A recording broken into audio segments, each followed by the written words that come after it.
Good evening, everyone, and welcome once again to Fired Up. I'm your host for the show, Bob Irwin. We are coming to you live from the gun store here in Las Vegas on AM radio KSHP 1400 and on YouTube almost simultaneously at Fired Up with Bob Irwin. We are here every Thursday from 5 to 6 p.m. Tonight's guest is my good buddy, homicide detective, retired from Metro PD, Phil Ramos. Hey. Welcome again, Phil. Thank you. Always a pleasure to be here. This guy knows more about stuff than almost everybody. Some stuff. A little bit of some stuff. A little bit of your background, quick, for new listeners. Well, like you said, I'm retired from Metro, 33 years as a police officer right here in lovely Las Vegas. 12 years homicide detective. Handled about 340 some murders, probably just as many suicides, and about 50 to 60 officer involved shootings. And now I'm just every day Saturday being a retired guy. Phil also does investigative work privately for people that are looking to get something right. If you were involved or one of your family members was killed or missing or something like that, Phil does private work now, putting your mind at ease, trying to find if the investigation was properly run and looking for new things. He's real good at it. So you'll find his contact information you can get on our website.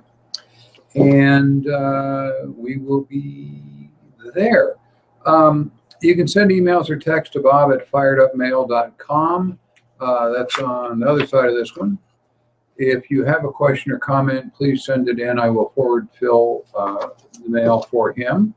And if you have a question or comment, we answer everything that comes in, either directly, or if it's an issue that comes up with a lot of people, we'll do a story on it on the air the next week and explain it in detail. So this show is about guns, related politics, and self-defense issues. A lot of gun politics going on now. We usually start out with some self-defense cases. I've noticed over the years that the media doesn't really cover self-defense cases very well. They cover mass shootings and murders and all bad use of firearms well, more than well, and don't cover use of self-defense, which is something that annoys me. So we pick off 5 or 6 or 7 stories every week that are related to civilian self-defense, where guns have proven to save lives, and go through them on the air. And that's why Phil's here to comment on those issues. And we talk about what the person could have done or could have done better. When we criticize a self-defense shooting, we don't expect people to act perfectly under the kind of stress that exists in these situations. But sometimes they do it almost right, and we can tweak it a little bit and say, you know, if you've done this just a little bit different, you just save the chance of a lawsuit, things like that. So you don't end up being a victim of the judicial system that a lot of people do. A couple of people we're talking about tonight could have saved themselves a lot of grief had they thought it through. This is from News Radio 56 KPQ last week in Washington State. The Douglas County Sheriff says a suspect in an alleged Wenatchee burglary died of gunshot wounds after a confrontation with his victim Wednesday night. Around 6 p.m., the victim in this case returned to his residence to discover a suspect leaving. After entering his home, the victim discovered a broken window in his home's shop. He had a work area inside the home. The victim, his name has not been released, but when he saw that there had been a break-in, he saw the guy leaving, he called police. Sheriff's deputy came to the home to investigate, of course, got finished up and was leaving at 7:22. The deputy missed the intruder's return by just a few minutes. Apparently the guy was sitting outside waiting for the police to leave and came back in. It was then there were gunshots exchanged. Upon returning to the victim's home at 8 p.m., the suspect shot at the victim, grazing him in the chest. The suspect then followed the victim out to the street. The guy tried to run out of his house and stabbed at him, stabbing him several times in the thigh.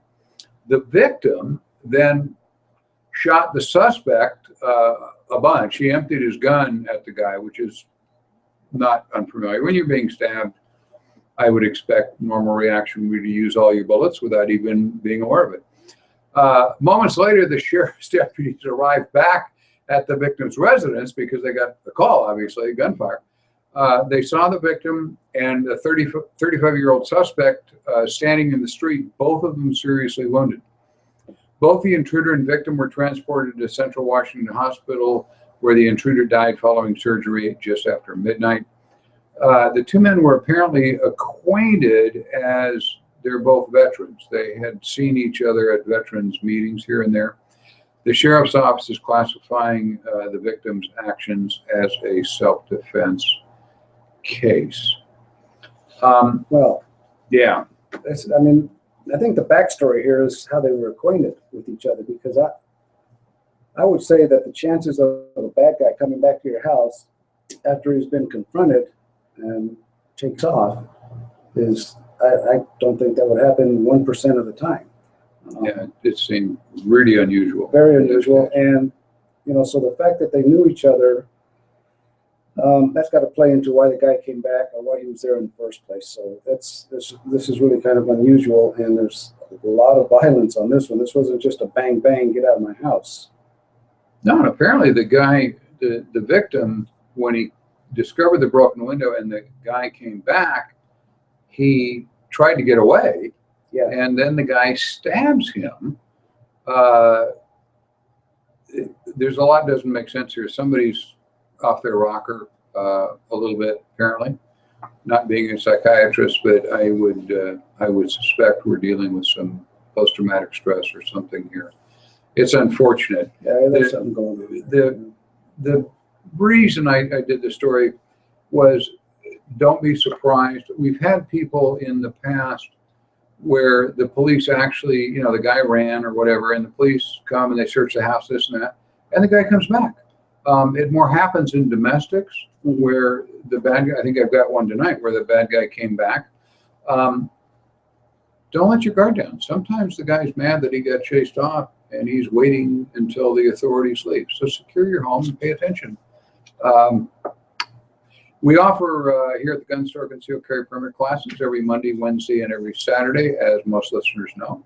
You can find the classes on our website, thegunstorelasvegas.com. This is NBC. This is kind of a sad story here. This is NBC 11 Alive in Duluth, Georgia. The owners of a Time Internet Cafe were locking up for the night, and as they walked out, they were approached by a 22-year-old armed suspect. He was wearing a mask and a dark hoodie. The male owner, he's 52, was also armed and exchanged gunfire with the would-be robber. Apparently, he was trying to rob the couple or rob the store, but he confronted them as they came out to their car. The Gwinnett Police Department said the victim was armed, took out his firearm and fired back. Unfortunately, he also lost his life, but he was at least able to defend himself and his female companion. The owner's 53-year-old wife told police she was hiding behind their SUV when she heard gunshots and saw the suspect crawling toward a car. Apparently, the bad guy's girlfriend was waiting in that car. For those of you familiar with Duluth, Georgia, this was at Steve Reynolds Boulevard and Gwinnett Place just before midnight when this took place. Anyway, the car sped off. The wife called police. The getaway driver drove to a McDonald's on Pleasant Hill Road, pulled into the parking lot, and also called 911. Police arrived there and found the robbery suspect had died. He was still in the car. The male victim in this, the shop owner, died in front of his business. The female getaway driver is arrested and charged with armed robbery. Police are saying additional charges could certainly be added, and one of them obviously would be a murder. And there's a lot of other stuff here. The husband's dead. He was defending himself and his wife from an armed robber, was the police statement at the end. We want to encourage people to defend themselves. recognize that sometimes the good guy loses. In this case, both sides lost. I mean, this woman has gone for life. Obviously, there's going to be several felony murder charges and whatever. And the guy, the robber, is dead. But please bear in mind, occasionally, you know, I mean, in the movies, the good guy wins almost every time.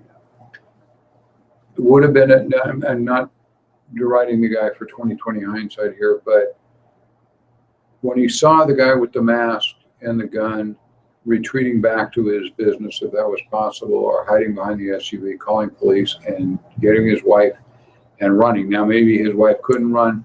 Part of the backstory here is when the wife called police, they had to get a Korean translator on. Neither one of them speak English very well. So there could have been some misunderstanding in the communication too. You know, it's one of the things that we talk about all the time is, and that's why it's called use of deadly force. When you discharge your firearm, you have to expect that there's going to be a death resulting from that. Not that you are planning on killing someone. What you're doing is protecting yourself. You're trying to stop a threat to yourself and to someone else.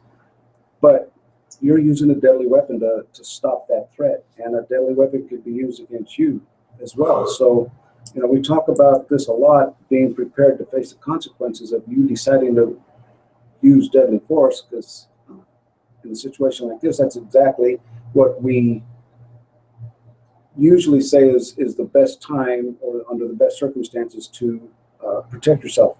But when there's another gun present, that unfortunately and sadly, this kind of thing is going to happen. Yeah, this may well be that his wife was in the line of fire from the robbery and he purposely stood his ground to defend her, that he couldn't get her out of the way. Yeah. We don't have enough details about the case it all depends on the layout. We're all visualizing when we say the story, a car, an SUV, they're with, and these people coming out of another car, the guy coming out, and we're making up a distance and so forth. In our minds, this is at midnight. It's obviously dark outside. The point is, if you can avoid the confrontation, sometimes the good guy loses. Yeah. He may have lost intentionally, knowing he was saving his wife. God bless the guy. Anyway. WKRN ABC News 2 in Tennessee, Goodlettsville. This is on the 22nd. Local police say a woman shot her ex-boyfriend after he was allegedly found hiding under a bed at her home on Tuesday. This happened just before 3 p.m. in the 200 block of Chevelle Drive. According to police, the man entered the home, which at that moment was having an alarm system installed. While this was going on, the woman resident had gone to a neighbor's house for a few minutes. Obviously, the alarm guy had to get in and out. The doors were open. The alarm wasn't connected as yet. The alarm system was apparently caused by an ongoing problem with the ex-boyfriend. He was there watching this. While she was at the neighbor, she was warning her neighbor about her ex-boyfriend and not to let him around her or her house if she saw the guy. Police said the woman had a restraining order and that he had 3 outstanding violations against that order. He'll be charged with these outstanding warrants, and more charges obviously are pending over this incident. Good for her, a neighbor said. She told News 2 she had seen the police cars over the victim's residence before. In this case, he was trying to abuse her, and she had a gun and had a restraining order against him. Then she was able to protect herself. The man whose identity was not released suffered non-life-threatening injuries. Police told News 2 the homeowner shot the man in self-defense and will not likely face charges. Boy, she'd only left the house for a minute just to go to a nearby neighbor's. The guy snuck in and was hiding under the bed. And this is like a horror movie. Yeah. And you know, one of the things that we always talk about is to be aware of your surroundings. You know, you have to have what we call situational awareness. And when you've got someone like this lady did that's stalking her, constantly harassing her, there's a protective order out, he's violated it 3 times, obviously he's not going to stop.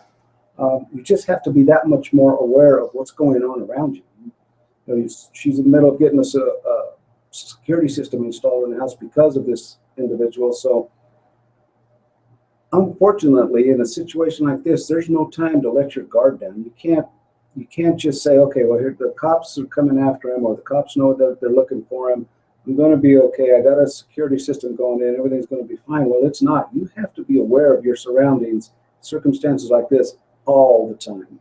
He may well have been stalking her and realized the system's being installed. This is his last chance to get into the house, you know? So we're all using 20/20 hindsight here, but obviously that would have been a good time to have somebody over. Or, you know, if he's been there that many times, it may be possible. I don't know how big a town this is, but the police could stand by while they're having the system installed. Yeah, and you know, the one thing that's kind of disconcerting in here is that he's violated this order 3 times and he wasn't put in jail yet.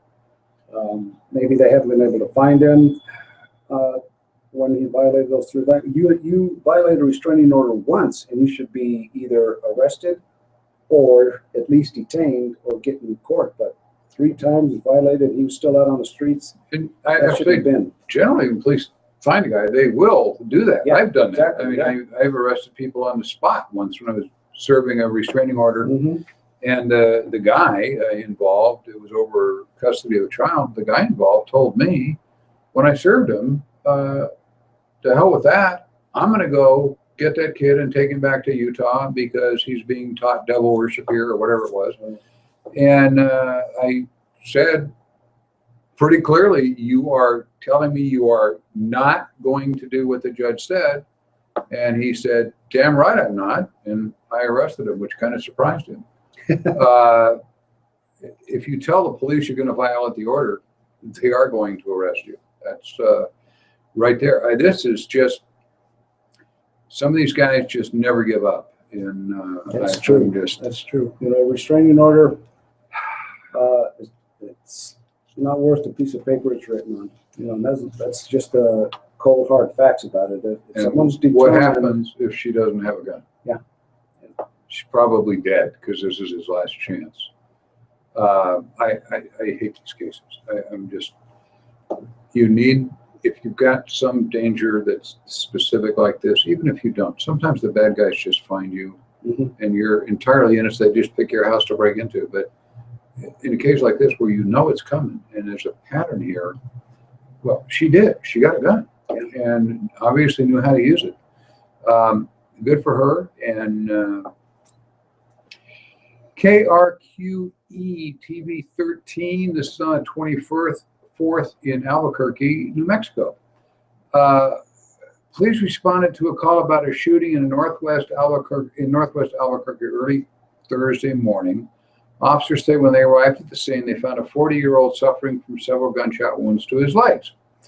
The investigation revealed that the wounded man was armed and had attempted to gain entry into the home of his ex-girlfriend, Chola, and her 76-year-old father by breaking the front window and getting in the living room. The 76-year-old father shot several times out of fear for his own life and his daughter's safety, according to the Albuquerque police investigators. The intruder was transported to the hospital and he's in stable condition. He had a long history of making threats at his ex-girlfriend, prompting her to move in with her father. We could tell this lady that. She took some action. Police say the father will not be charged in the incident. Upon release from the hospital, the ex-boyfriend will be booked and charged with aggravated battery. Ladies, sometimes these idiots will not move on. You're aware of it. Your lawyers are aware of it. The police are aware of it. This is just a back-to-back case where having a gun, in this case, having a gun in the hands of somebody else who was there, saved her life. Fortunately, she took some action because she realized this is not ending. Yeah, and you know, domestic violence situations are just so volatile. Anytime, anywhere, something could happen. If you're in a situation where domestic violence is occurring, then you need to do everything you can to get out of that situation. You need to ask for help, call the police, call an attorney, call for some kind of public assistance. do something to get out of that situation, because the majority of violators in a domestic violence situation are not going to stop just because they're told by a judge or the police to stop. It's very rare that they say, okay, officer, I'm sorry, I'll go and I'll leave her alone.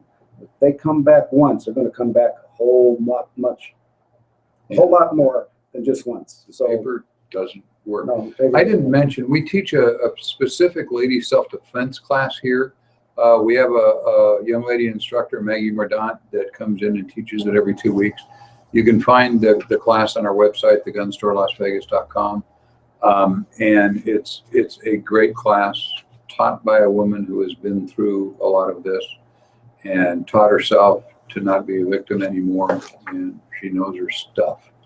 Lady self-defense class, thegunstorelasvegas.com. Look it up under classes. It's there, and it will help. We offer our regular free concealed carry permit class, as I said before, 3 times a week, Monday, Wednesday, and Saturday. You can sign up on our website for that also, thegunstorelasvegas.com.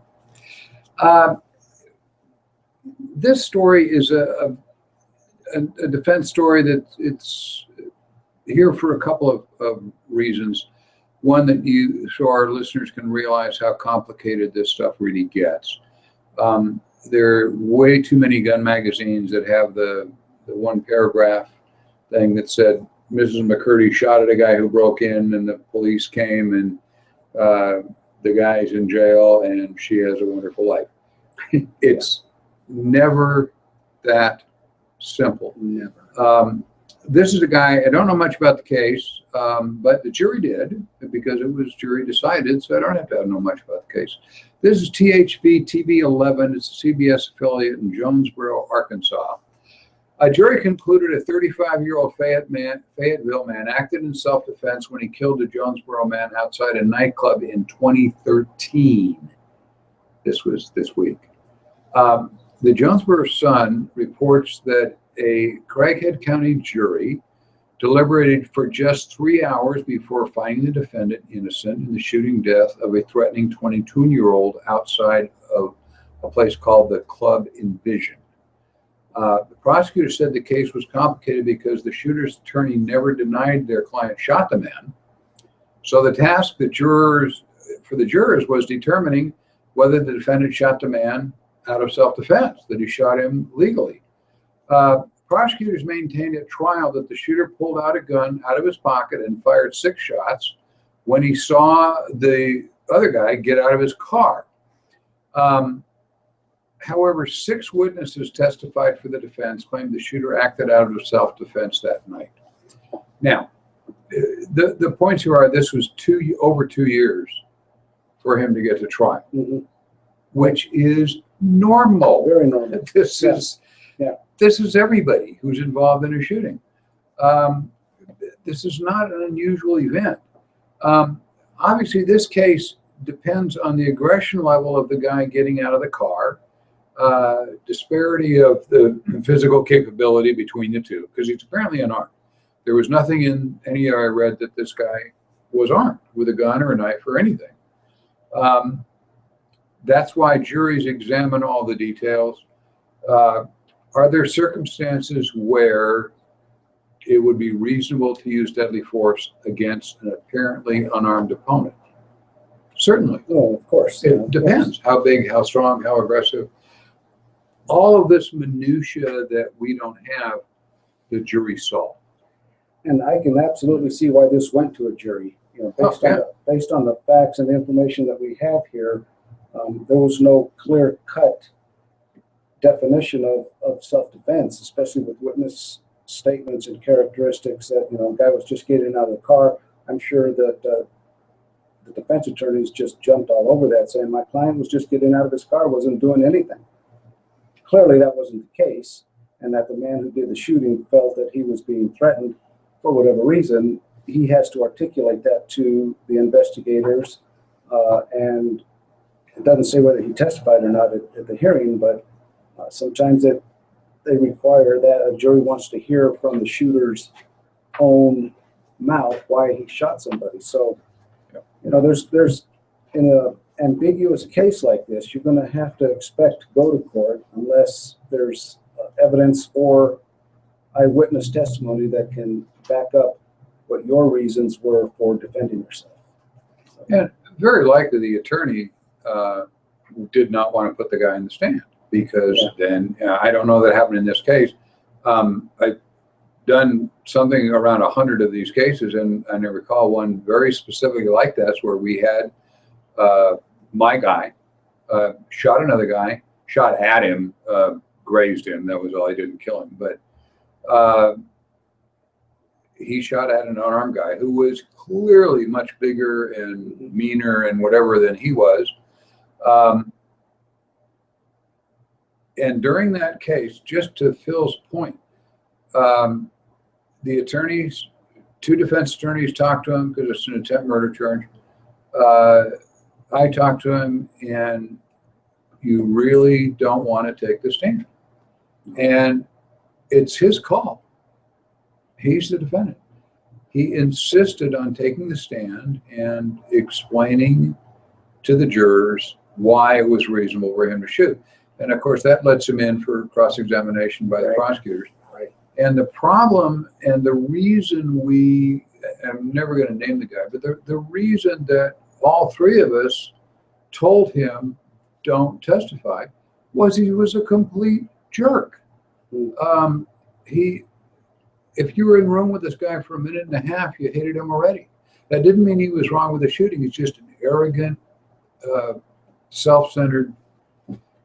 Literally, if you're in the room with him for a minute and a half, you hated him. And we knew that was going to happen with the jury when they saw his attitude, that he was such a snarky individual that he could never testify in his own defense.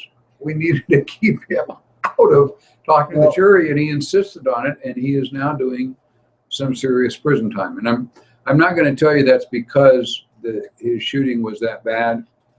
There was an arguable self-defense case there against an unarmed guy. There was disparity of size and whatnot. There's a lot of stuff going on with who was drinking and who had drugs and so on and so on. These cases are always very complicated, but to me, his personality put him in jail. I mean, it just, and you all know somebody like that. Yeah, You just don't. That's something that happens quite a bit. And, in talking about this case here, the cops, after investigating it, weren't going to make that determination. They send the case over to the DA, and the DA reviewed it and said, yeah, we're going to take this to court and see what the jury thinks. You got an unarmed guy that shot. Yeah. Of course. This needs to go to a jury. This is why we have juries. Right. So they can look at all this minutia, and they thought it was right. And, again, this is after 3 years, and I think they listened here, this was 3 hours the jury deliberated before they found out. And that's not a very long time at all. That's really fast. Yeah, so I dare say that in that short time frame for them to make up their mind was already made up when they went into the jury room. Yeah. So, yeah, it's court is really tough. Court is a crapshoot. That's why most people plea bargain cases when they really don't want to, but sometimes it doesn't work. mm-hmm. If you think you can lie and get away with an attorney examining you under the rules of court, and he gets to ask you what he wants, generally within certain restrictions, they do this for a living. If they win, they're the president of their high school debate team, or they wouldn't even be a lawyer. You're not going to withstand these guys. Yeah, and as far as the time frame goes, 2 years to get to trial is, in a case like this, that involves these types of circumstances, that's actually pretty quick. I've seen cases take 3 or 4 years to get to trial. Yeah. So that means from the time that this happened until the time you get to court, you're living that every day, waiting and waiting and waiting to go to court. And that can be, that way can be hell on a person. And you're still, I'll bet, as an investigator, you have open cases. You mm-hmm. know you're going to be called to testify on. Mm-hmm. Yeah. I've got one that's now in 6 years. Yeah. And we're still waiting on appeals and whatever, so I can't throw my case file away because you never know. It changes your life when you're involved in one of these. If you can run away, trust me, you're better off. WJTV 12, Jackson, Mississippi. I kind of like this. 74-year-old woman shot a man on Lewis Street on Friday. A JPD, Jacksonville Police Department commander said the shooting happened at 6:30 a.m. The 23-year-old suspect was shot in the leg. He's expected to be okay. The shooting victim got in an argument with the mother of his child and pushed her down. They also said that he caused damage to the home. Apparently, the ex-boyfriend, who's the mother of the child, was over yelling about something. The homeowner, who is the woman's 74-year-old grandmother, asked him to leave. He did, but he came back into the house with a knife. The grandmother then shot him. Short and sweet. He was transported to the hospital as being charged with simple assault and malicious mischief. The grandmother's aggravated assault charge is being sent to the grand jury. Again, that's kind of to be expected, because here we're only going to have the guy who shot in the leg saying what happened, the daughter saying what happened, and the grandmother, who's the shooter, saying what happened. They really need to look at all this stuff. So the prosecutor isn't going to interview the three of them and go, if there's any question, they're going to take it to a grand jury. They look at that's a separate jury that hears the case to see if they will charge the grandmother, and that's what's going on now. That may take 6 months. It'll probably go to a jury because of the lack of, we don't have 6 witnesses ongoing. I saw it. We have 3 who are all involved. They all have an axe to grind. So now it's going to be the CSIs going, the guy was 3 feet away, I don't know. And, when you're talking about grand juries, a lot of people don't really understand the difference between, in the criminal proceeding, between a grand jury and a preliminary hearing or a district court hearing. A grand jury takes the place of a preliminary hearing where the prosecutors are able to present cases in such a way that it is much easier for them to present the case, much quicker for them to present the case, and there is no cross-examination of the witnesses.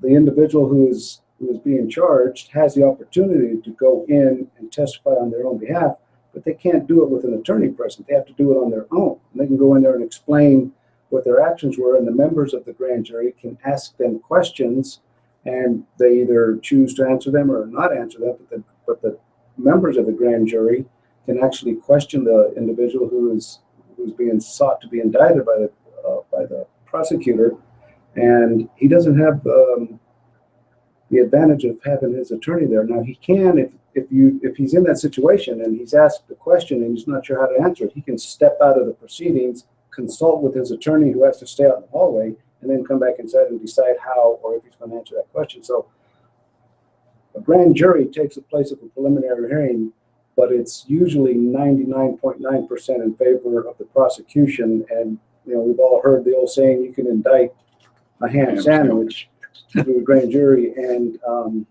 yeah, you damn near can, yeah. Well, because the grand jury only hears one side of it, right?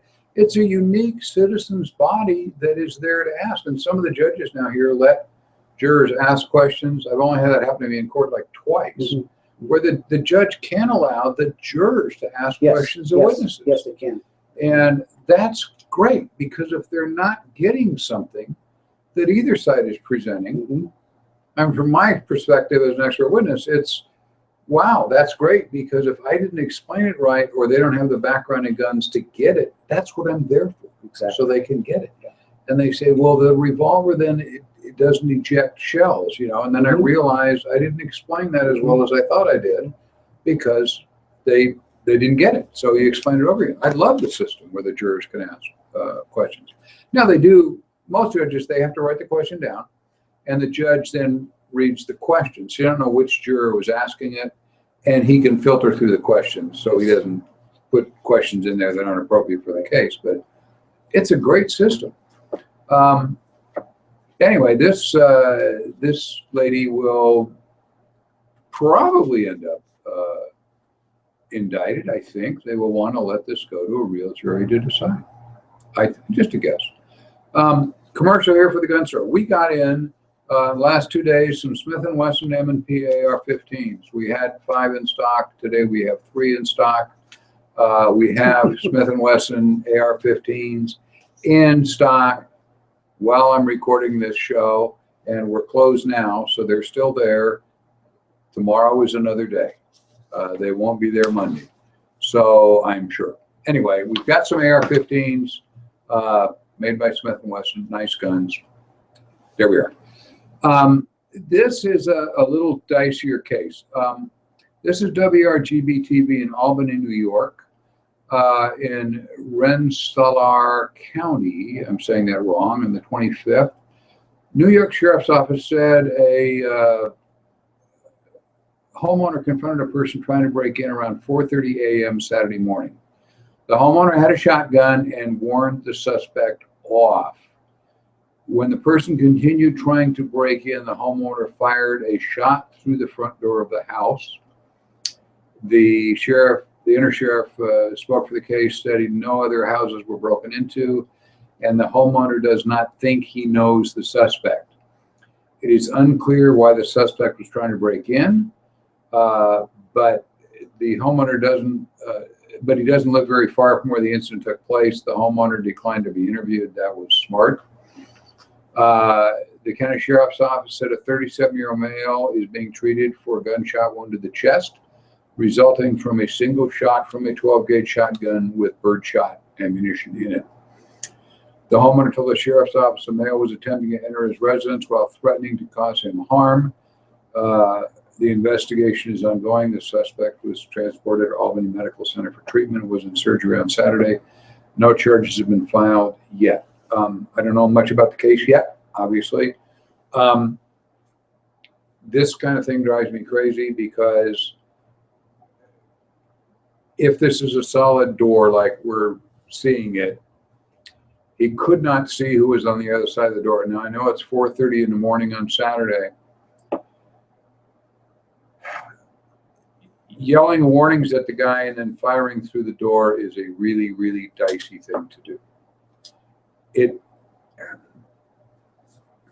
It may turn out that this was a violent home invader or a lost neighbor who was drunk or a fireman beating on your door to tell you your house is on fire. Get out. There actually was a case where a fireman got shot doing that that I saw. Didn't work on it, saw it. Like I said, we don't know what happened, but what did happen was not smart. Firing through the door at a threat. Especially when you can't see who's on the other side. Yeah. And if you announce yourself and you warn the person that you have a gun, okay, that's all well and good, but you should also be calling 911 at the same time and let the person know you call the police, you call 911, the cops are on their way, get out of here.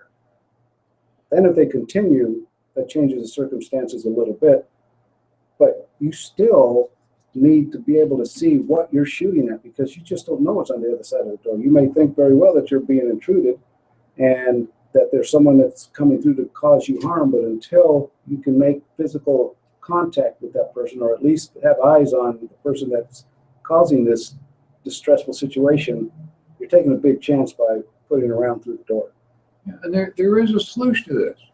It's 4:30 in the morning, somebody's beating on your door, you yell at them, go away, and they just keep beating on the door. You get away from the door, you get across the room behind something that you believe is bullet resistant. So there's your distance from the door, you call 911 and you stay there until the police arrives or the guy comes through the door and you can see what you're shooting at. Yes. There's no way you're just going to go back to bed. You need to do something. And we don't know how many other people were in the house. He may or may not have been defending. We don't know the layout of the room. But from your entry door in every house I've ever seen, there you can get 10 feet back from it somewhere and get behind a couch or a door frame or something that will not give the guy a clean run at you. If he gets to the door and he comes charging across the room, you may only have a split second. Yeah. But and I can tell you as an investigator, this is not a good solution. Yeah, if I was handling this case, this homeowner is going to have a heck of a time convincing me that he felt his life was in threat and that's why he needed to shoot when he couldn't even see who was on the other side of the door. And that's, that's the bottom line. You have to convince the investigators that you were in fear of your life, of immediate danger, based on what the circumstances were. And that was, you got to convince the jury that that was a reasonable fear. Exactly. They're going to look at that and say, what juries do? They're going to look at They're that gonna and put go, themselves in that situation. what would I have done? Yeah, exactly. And they're going to have some bright attorneys helping them decide what they would have done. Hopefully this comes out all right for the guy. This just sounds, I've seen this before. I've had students say that in our classes, well, can I just shoot through the door? It's 3 o'clock in the morning. Who could be out there? It could be a lost Cub Scout, for crying sakes. Anybody. Don't know. In Las Vegas at 3 o'clock in the morning, it could be saying trick or treat. You never know.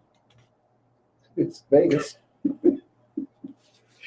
Okay. Anyway, there's a solution. Somebody's beating on your door in the middle of the night, and this is 4:30 in the morning. Of course, you're going to be in fear of what's out there. So you get across the room, call the cops, and hopefully they will get there first. In Las Vegas, they will. We're dealing with a 6-7 minute response time. Make sure they get the address right, from the case we talked about last week.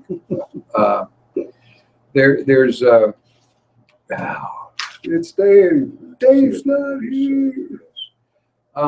This is a good story, and this was panned on some national media. This is a little complicated, but I'm going to go through it quick. This is WCSH TV, TV6, Portland, Maine. Not known for being a high crime area. In Augusta, that's a nearby city, police say 4 individuals were sitting in their vehicles parked next to each other when a gunfight ensued. The occupants of one vehicle fired at the occupants of the other vehicle, who then returned fire. All this took place in the parking lot of an Augusta Walmart at 5:30 p.m. on Sunday afternoon. The police respond to shots being fired in the parking lot. It's a Walmart on Civic Center Drive. I'm sure if you're from Portland, Maine, you know about this because it made a lot of local press. The responding Augusta PD officers came with the state police, the county sheriff's office, the Howland PD, Winthrop PD, Capitol Police, because it's near the state capitol. They located the 4 people being involved. What happened was these two, there were a male and female in each one of the cars. They were actually parked with a space in between them. They got into a beef. Apparently it was a drug deal. One guy got out of the car, went and shot somebody in the other car. Then everybody started shooting. 2 bystanders walked up. We believe they were CCW holders. They may not have needed one depending on where they were standing in Maine. But anyway, they were legally carrying and they stopped the incident. As everybody started to get out of the cars, they put them on the ground. One of the men involved was injured. Apparently one guy got out of the car, stuck his gun inside the other car and fired. That hit one guy in the stomach. He's being charged with that guy is being charged with Class C reckless conduct with a firearm, Class B aggravated trafficking in drugs, heroin. They found heroin in the car. What a surprise! He's on $50,000 bail. There were 2 people from Rochester, New York. They're charged with Class 3 reckless conduct with firearms, aggravated assault, so and so on. Then we had a local woman from Augusta. She is apparently the one that brought the groups together. She's charged with trafficking in heroin. She's being held without bail. All being said, after this was over, the Kennebec County, they're in the Kennebec County Jail. The local police department, the Augusta Police, said, while this incident ended fine, they do not encourage citizens to step in. Be a good witness, they told the media, and that's what was carried on CNN and so forth, was the police telling these guys they did something wrong. Generally that's good advice. In this case, where you've got 4 people shooting at each other in a Walmart parking lot at 5:30 in the afternoon, the probability of innocent bystanders being injured and children and all this stuff I think these guys did a great thing. Lots of things could have gone wrong. Yeah. I will grant you, this was a really risky thing. These two guys apparently looked at the people running the backgrounds, where they could intervene without getting somebody else shot. Whatever they did, it worked. So it was risky, and who knows how many lives they actually saved if this thing had extended. Only the one lady in the car was from Augusta, that she apparently was the trafficker who was dividing up the heroin and to the guys from Rochester, and who knows what the fight was about. They're all drug dealers except our two guys. And Well, thank goodness. I'm it sorry, turned I out. just take the other view from the police department. They did a good job. They can be told, yeah, that was risky to do. Here's your medal because you saved everybody's ass, because we didn't get there in time to stop it. And, you know, citizens intervene. They do that. They intervene in terrorist attempts. They can stop a lot of carnage. That's right. And That's right. you got to know what you're doing. You got to be practiced with your gun. But if you can save lives, save lives. Couple minutes. Okay. I want to talk about this armed drone thing, because this has been my outline for 4 weeks and I haven't run it yet. Back the first of the month, there's a court battle being fought. These guys build drones, and you don't have to have a license to fly a drone. So they built a couple of them. I'm really speeding through this. One had a pistol on it, and they can fly it around and shoot pistol rounds. And then they built some kind of a flamethrower on another one, and they fly it around and roasted a turkey that was on a spit. And the FAA jumped in and said, you know, you're not licensed to fly this drone, you know. And they said, no, we're allowed to go up to 80 feet and this, that, and the other thing. And it's perfectly legal for us to do. And now the National Transportation Safety Board has jumped in because they don't have a regulation against this. Should there be a regulation that you can't put a flamethrower on a privately owned drone and fly it around roasting things? I'm against regulation, but I'm telling you, they're arguing that they have a right as their drone flyers to fly their drones and do whatever they want with them, which is true, but they crossed a whatever you want to do line when they put a flamethrower on it. And a weapon. Yeah. I mean, the drone is an extension of the operator who's flying the drone. So in essence, if you've got It's a long-range rifle. Yeah. You got a drone with a flamethrower on it, you're the one that has the flamethrower in your hand, in essence, because you're the one flying that damn drone. You're weaponizing a drone, and their argument is the FAA can't regulate it. Well, I agree. Maybe the FAA can't, but certainly law enforcement can. Yeah. You know, you see a drone, you're a cop, and you see a drone with a gun on it shooting at things. Are you going to go, excuse me, but, you know, you're firing the gun. They got a camera on it so they can aim the gun and all this. And, yeah, there's a picture on the internet of them lighting up this turkey that was on a spit. And this flamethrower is like great flamethrower. I'd love to have it. Did they eat the turkey? But you can find this on the internet under armed drones. It's in New Haven, Connecticut is the court case. Live free or die. Sentencing laws, this just struck me. This was a lot of media covered. A Florida man was sentenced to 300 years in prison for trying to kill a federal judge in what prosecutors say was an assassination attempt. Reports show a 343-year sentence was imposed Friday by a Jacksonville judge on this 27-year-old shooter. They convicted him March 24th, stemming from an attempt to shoot a U.S. district judge. The trial showed he hid in the bushes outside the judge's home and fired a single shot inside with a high-powered rifle. He missed the judge by a few inches. Wow.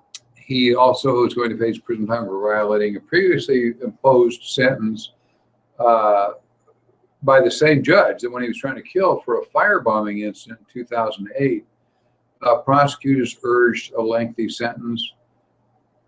I wonder how much actual time he'll do. You know, you get time off for good behavior and overcrowding and whatever. They could get like 100 years off of this and only do 243 years. This guy really had it in for this judge. Yeah, and the other thing that struck me is I understand why they want to sentence this guy to all these years. But we got gangbangers that are getting 2 years in prison for murdering innocent people. And I understand protecting judges, but he didn't even hit the judge. It was a personal grudge thing. Yeah. And I understand both sides of this, but it just seems all the effort that was spent in getting this guy because he shot at a federal judge. And all you federal judges are nice guys and nobody should shoot you. I used to be a bailiff. I spent a lot of my time protecting judges. But it just seemed an inordinate amount of time. I don't know. I have two heads on this particular case. But don't shoot at a federal judge. They're going to put you in jail for a long time.